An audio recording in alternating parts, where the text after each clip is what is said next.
Allahu Allahu Allahu Allah. Fadilat melaksanakan salat jenazah ini ke Rasulullah, siapa yang nyulat ke jenazah sampai dan melok ngantar ke kuburan sampai selesai acaranya mendapatkan pahala 2 qiraat. 1 qiraat itu pahalanya serusak gunung Uhud. Jadi salat jenazah ini baik mandikan, mengkafani, mensolatkan dan menguburkan Bapak Ibu itu adalah kewajiban ahli waris yang terdekat. Jadi kita sebagai anak ini harus siap untuk ngurusi wong tua kita. Kita sudah di sekolah ke, kita sudah dibesak ke, mungkin dinikah ke, mungkin dimodali. Sekarang apa yang kita berikan kepada wong tua kita? Jadi kalau bapak-bapak, ibu-ibu punya anak bujang, punya anak lanang, tapi dia tidak mampu mensolat ke jenazah kita, itu salah satu kerugian wong tua punya anak. Jadi walaupun anaknya berhasil jadi sarjana, tapi tidak pacak nyolat ke jenazah wong tuanya, itu berarti bapak tidak berhasil punya anak. Jadi salah satu tanda keberhasilan punya anak, ketika wong tuanya meninggal, dia pacak nyolat dengan cara benar, bukan artinya keterpaksaan. Tahulah kalau mandinya kan nak wong yang biasa, mengkafaninya juga nak wong yang biasa. Tapi kalau nyolat ke jenazah, siapapun juga dia mesti baca. Tuh, jadi jangan sampai kita sebagai anak ini menjadikan wong tua kita sedih karena kita tidak mensolatkan jenazah dia. Kalau nurut kena hukum, habis mandi, dikafani, disolat ke langsung dikubur. Wong kita di Palembang ni tak macam di Jawa. Kalau di Jawa begitu mati, langsung malam-malam kubur dia. Kita ni tak terangkat macam itu. Dan kubur tuang meninggal malam juga hukumnya makruh. Karena khawatir malam tu binatang-binatang buas betul. Ulo, kalajengking dan lain sebagainya. Ya, tapi sekarang ini binatang-binatang itu juga sudah takut untuk dijual kok. Jadi duit, kalajengking jual kok, belut-belut buat pengobat, Nah, itu jadi lintah-lintah buat pengobat kalau menjadi ngingsep kalau bangun-bangun. Macan-macan ada lagi untuk hutan. Jadi duit kalau itu sudah. Jadi nyolatkan jenazah itu bapak, yang mesti ngadep kiblat itu yang nyolatnya. Mayat itu tidak dituntut untuk ngadep kiblat, tapi posisi dia mesti di depan wong sholat. Boleh dia di sender itu boleh, bisa dia di samping kan, karena umat itu tidak pas dimiringkan. Samping kan tidak apa-apa, asal posisi dia di depan wong sholat. Itu bedanya wong mati dengan wong hidup. Kalau wong hidup makmum di belakang imam. Sekarang ini imam di depan, apa yang disolati di depan imam. Ya, nah, seluruh ulama yang kubaca juga kitab kiai yang aku belajar, kitab yang kubaca, seluruhnya mengajarkan kalau mayat lanang itu kepalanya di kiri, mayat betina kepalanya di kanan. Seluruh kitab menerangkan macam itu. Yang katakan mayat betina kepala kanan itu amal dari hadram. Kalau keterangan hadis Nabi menerangkan sholat jenazah itu posisi imam itu di bagian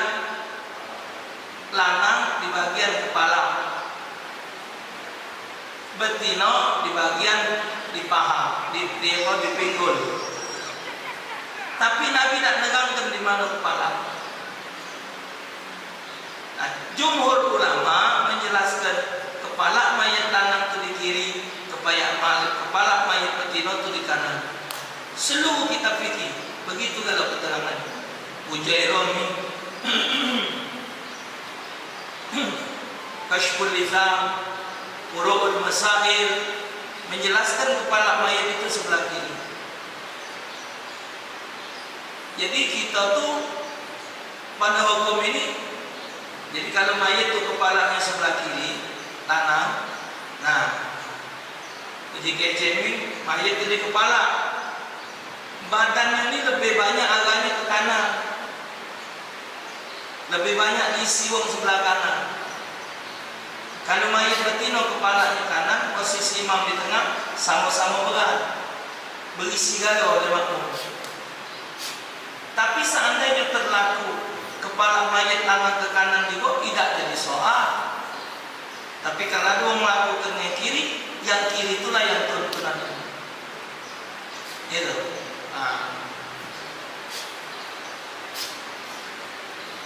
Rukun sholat jenazah ini berdiri bagi yang mampu, niat 4 kali takbir, 3 baca salawat setelah takbir kedua, baca doa setelah takbir ketiga, takbir yang 4 salam.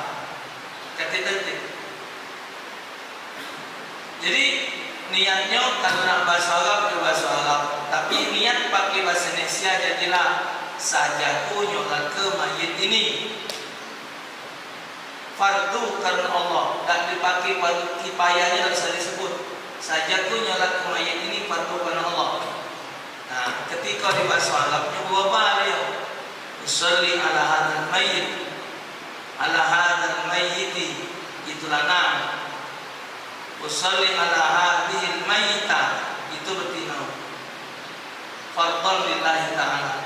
Ngapa tidak mayyitati? Mayyitatun itu artinya cuma sikap, bangkit. Jadi kata sebagian di kitab tersebut, tidak usah pakai hadhil mayyitati, cukup hadhil mayyita. Kalau lanang mayyiti.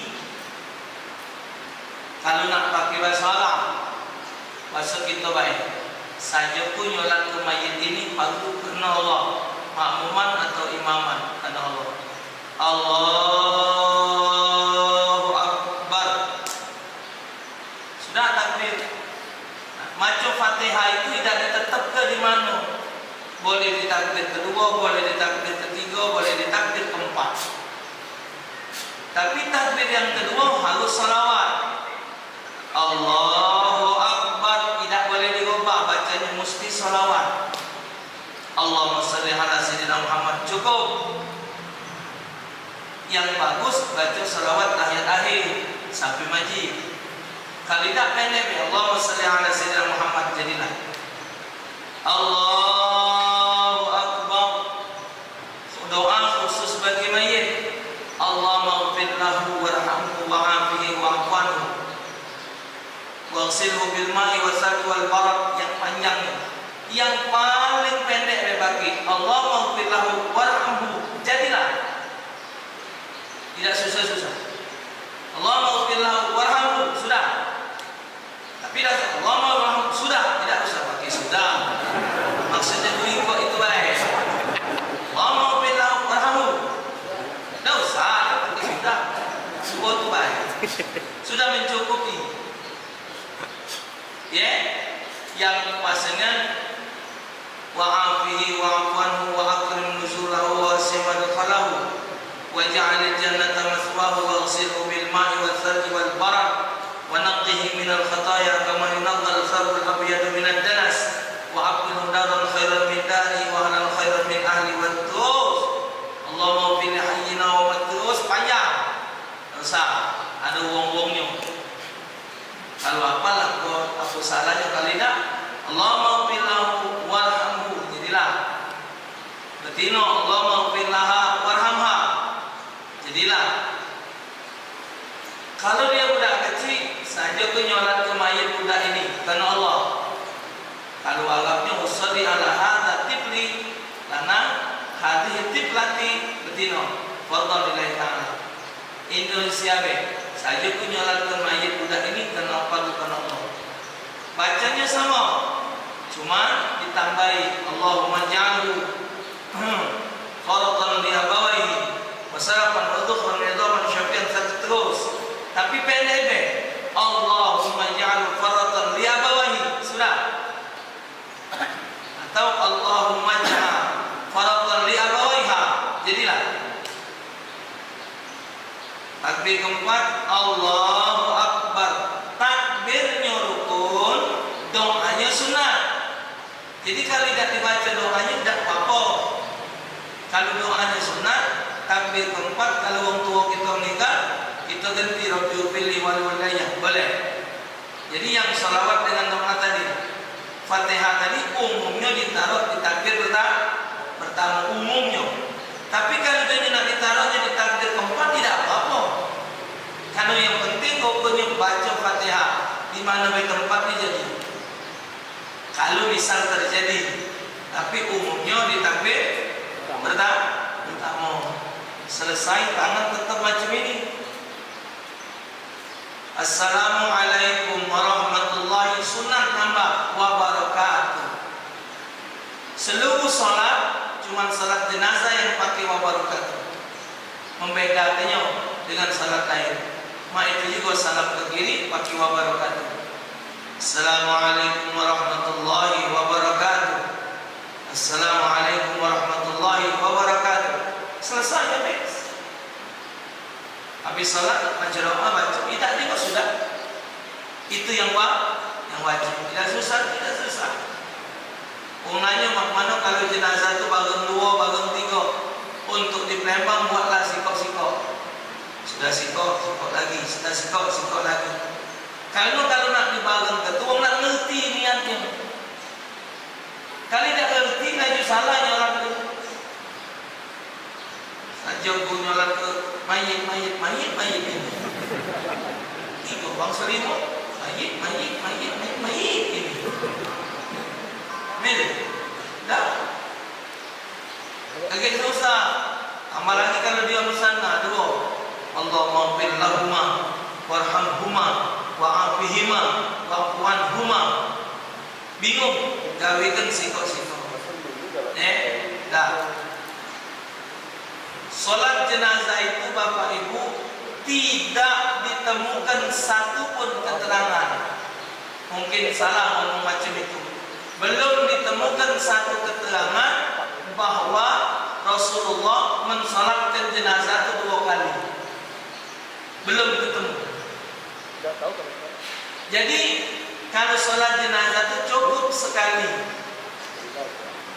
Tetapi boleh disolatkan jenazah itu berkali-kali. Misal di rumah mayatnya sudah salat, tapi banyak kawannya di masjid masih nunggu solat lagi, masih tidak buat masjid yang sudah keluar masa yang baru untuk satu mayat boleh berkali-kali disolatkan. Tapi nyolatkan cukup sekali.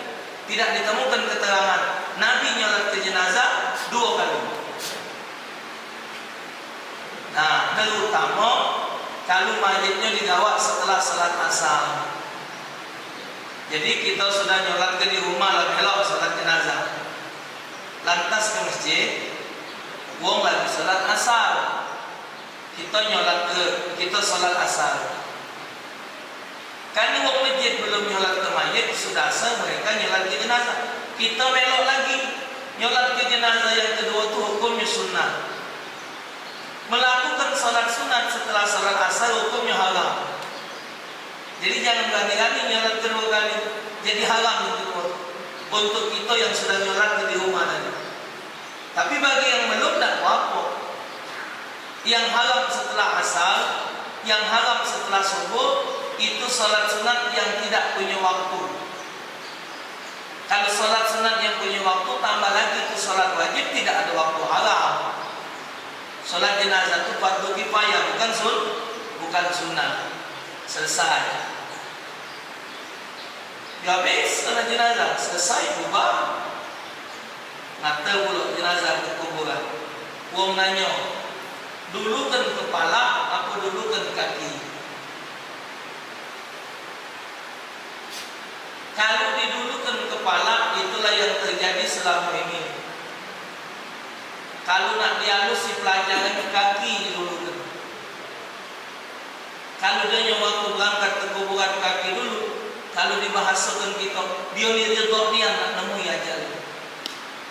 Dia ni memang sebab kapan kaki dulu tegak ke laju, melok. Kalau kepala dulu, orang pergi dia balik. Nah, kepala dulu, orang laju, dia balik, coba tegak lagi. Nah, orang ke kubur dia balik ke rumah. Jadi kalau bahasa kepala dulu bawa kaki, artinya dia tidak ridha dengan kematian itu, tidak nerima. Jadi didulukan kaki, kapan ditegak tu memang dia nak nemui Tuhan itu. Sudah ikhlas ridha dia ngadepi ajal. Jadi kalau anak pribadi, termasuk bapak-bapak saudara mendengar ini, esok-esok kalau anak meninggal, dulukan kaki, jangan dulukan kepala. Karena anak nerima pelajaran. Memang ini pelajaran tidak umum. Ya, cuman kalau dihalusi itu bunyi. Ayah baru digawak kaki dulu. Kapan kaki dulu yoni yang tidak nak dibantai, memanglah ikhlas ketentuan Allah. Dah. Kalau dia misal mayat itu digawak, yang nganter itu bapak jangan di depan mayat. Yang nganter itu di belakang katil. Itu baru namanya nganter. Kalau kita duluan dia rugi, dia nganter kita.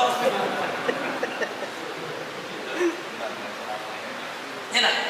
Jadi dia nganter kita, bukan kita nganter dia. Nah, yang diharamkan ketika nganter orang meninggal itu ibu-ibu melok ke kuburan. Itu hukumnya halal. Karena ketika sahabat meninggal, Nabi nemukan betina duduk di jalan. Ya Nabi, ngapu kamu duduk sini nunggu jenazah ya Rasulullah? Ngapu ni Nabi? Kamu nak mikul lah? Tidak. Ngapu kamu nak ngetuk kubang kubur? Tidak. Apakah kamu nak masuk ke mayat rumah? Tidak. Baliklah je Nabi. Kehadiran kamu ni buat dosa baik.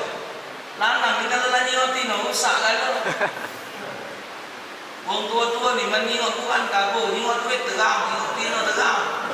Mungkin ngomong, cari siapa itu? Itu butuh ayam Pak Cik ni. Jadi, baik, boleh pahala. Tapi sebanyak yang amalan itu diusahakan kalau jika orang meninggal, niatlah untuk nyolat ke jenazahnya. Ya, siapa yang jenazahnya disolatkan sampai umur 40, Allah angkat atas kubur. Kalau orang kepengen kita mati, jenazah kita banyak disolatkan, kita lagi itu mesti galak nyolat kuang. Jadi dibiasakan yang muda-muda nyolat ke jenazah. Kagetlah tua kaget kita mati kami orang nyolatkan kita. Allah yang tengkan kaki orang untuk nyolat ke jenazah kita. Nah, menguburkan mayat. Lubang kubur itu di dalam kitab fikih paling tidak dapat ngelemus badan orang mati, menutupi baunya dan jangan sampai dikeduk oleh binatang buas. Itu Quran. Yang paling bagus jerunya itu kalau kita tegak ditambah tangan. Jadi 2 meteran jerunya. Dari lantai tanah ke kaca kuri itu yang bagusnya sedudukan. Berapa lagi? 70-50. Apa? 70-an. Jadi kalau kita duduk, nah, dan jujur kayu lebih istebak. Bagusnya. Gato-gato pendek kalau. Bahkan kalau mayat dimegang itu, kayunya ini kena baunya. Itu tukang ketuk penyuhukan. Nah, jigo. Lebarnya itu umumnya 65, tapi 50 cukup. Kalau kita tuh miring jigo. Posisinya, posisi mayat di kubur, kalau dia digolengkan dan didodokkan bentuknya Muhammad. Bentuk orang sujud. Terbayang tak orang sujud? Sujud tak? Golengkan orang sujud tu. Nah, itulah posisi jiwa kubur. Coba kita, coba sujud, sini, langsung kau pecah, atau ketenteraan, sujud, dapat ke tangan, dapat ke tangan, masuk, sebuah ngoling, posisi itu ngoling kan? Langsung nguling. Ngoling nih. Dari sujud tadi langsung nguling. Ke kanan kau tuh. Ya langsung blok. Nah, posisi masih. Itulah. Jadi yang ini kena dinding sini, dengkul ini ke sini, tungkah itu ke dinding sana. Kalau nyusun mati, inilah di kubur. Jadi kalau jadi goleng, boleh, sujud. Kita ni banyak logo. Jadilah. Jadi wong diopo itu kalau dia jadi duduk digolengkan, posisinya sujud. Nah, ketika dia jadi digolengkan, nah dia nggak ada kiblat. Jadi bengkoknya nak bengkok bentuknya Muhammad. Jarang baca macam itu. Kalau dia kelas, karena memang dari hidup dia tidak ada di sujud. Maka itu jalannya supaya baca lembut pakai teh tadi. Jadi begitu duganya balik. Ini tadi. Kalau puasa penuh selalu.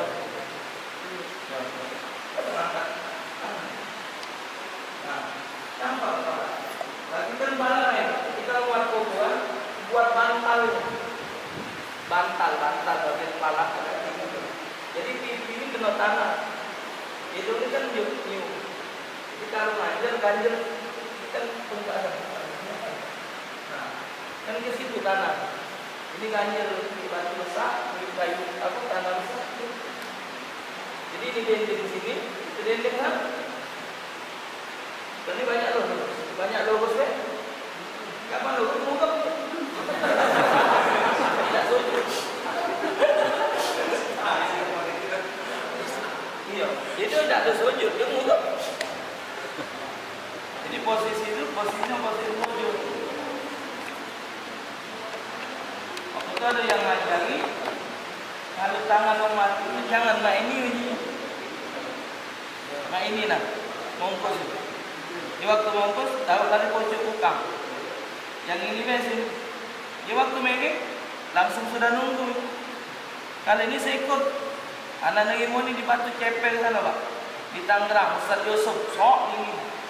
Macam beliau ni lah, sok di bawah badan. Emang dari mana? Anak Palembang, Ustaz. Sono gimana orang meninggal Ustaz? Biasa. Nguburnya gimana? Gak usah, kalau namanya makan gini. Kalau dia Betawi. Emang kenapa? Kan di sono kan miring. Kakinya keganjel, memang kagak keganjel. Masuk akal jika omongan. Cuma di Palembang kita buat main jadi fitnah. Tapi wong tak tahu kegunaannya ketika main. Coba kita tahu. Ini tangan kanan langsung dibuka. Buka. Mulai. Nanti tangan kanan juga buka. Nah, di sini. Nah, ini kan tidak ada nganggur lagi. Ketika ada di sini kan sikurnya nganggur. Nganjel. Oh, sudah. Kita lagi hidup baca nahan palak. Lagi mati kan ini. Selesai. Apa jadi bantalan ini? Karena pipi ini sunat kena tanah. Itulah gunanya di tanah inanzalna itu. Kan inanzalna itu untuk dalam kubur, jangan sampai takut di lubang kubur. Maka kata Sayyidina Ali, siapa semasa hidupnya setiap salat Isya baca surah Al-Qadr inanzalna 7 kali, mati kaget lubang kuburnya tegang mendegang. Jadi walau tidak menyuk tanah inanzalna lagi, kita langawak lampu 7 kali inanzalna setiap habis Isya.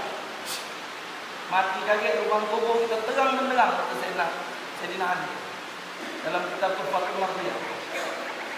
Kan kita inanzalna kan dalam ruang kuburannya. Sakit lagi, jaga mau mati. Jangan, tidak ketemu lagi, jaga. Ada budak ni DP-nya. Nah, iya. Ina atau ina. Inanzalna ina atau ina. Kata baca. Kubur masuk. lainnya dibuka putih tadi, maka itu lemak mengukus tadi, numpuk tadi. Dia begitu buka, nah lagi teh, kalau yang model muntal, terbuntal susah mukanya. Begitu. Dalam bungkul, lalu apa kubur, tutup tanah. Ngapu lambat-lambat dengan hadis. Begitu tanah jatuh ke kaca kulinya, malaikat lah datang sekok rumah namanya. Nanyoi, nyuruh kita nyatet amal baik sama nyatet amal jahat. Penanya tunjuk, tintanya banyak ludah, kertasnya kain kapan kita. Setelah 7 langkah baru lagi. Nurunkan mayat dari pojok ke bawah, sunat ganjil loh. Bacanya Bismillahi wa ala millati Rasulullah sallallahu alaihi wasallam. Sudah tertutup dalam macam dua pendapat. Ada nak ditelkin ke tidak juga ada apa-apa. Tuh, yang ditelkin itu ya paham yang lama. Mana ditelkin itu sudah. Tapi jangan ngatur ditelkin tidak kata dalil. Cuman kalau azan itu memang belum bertemu dalilnya. Azan di kuburan itu ngambil hukum kias wong lahir. Wong lahir diazan ke, balik diazan ke. Tapi belum ketemu keterangan Nabi nyuruh wong mati itu dikubur diazan ke enggak, belum ketemu. Cuma ngambil hukum kias hadis yang nyuruh azan begitu wong lahir. Jadi datang diazankan, balik diazankan. Waktu itu Kiai Zawawi waktu hidup mesen sambusan majid, aku meninggal itu rasa diazan ke. Karena memang belum ketemu keterangan. Pesan beliau, okay? Itu Pak belum jenazah. Oke, itu nasihat untuk kita baca. Untuk wong mati memang ada dalil dan saat itu wong mati itu mengenal apa yang digawe tadi kucing. Keterangannya dalam kitab I'anatul Talibin. Itulah Bapak Ibu 4 kewajiban yang harus dijalankan oleh yang hidup terhadap yang meninggal.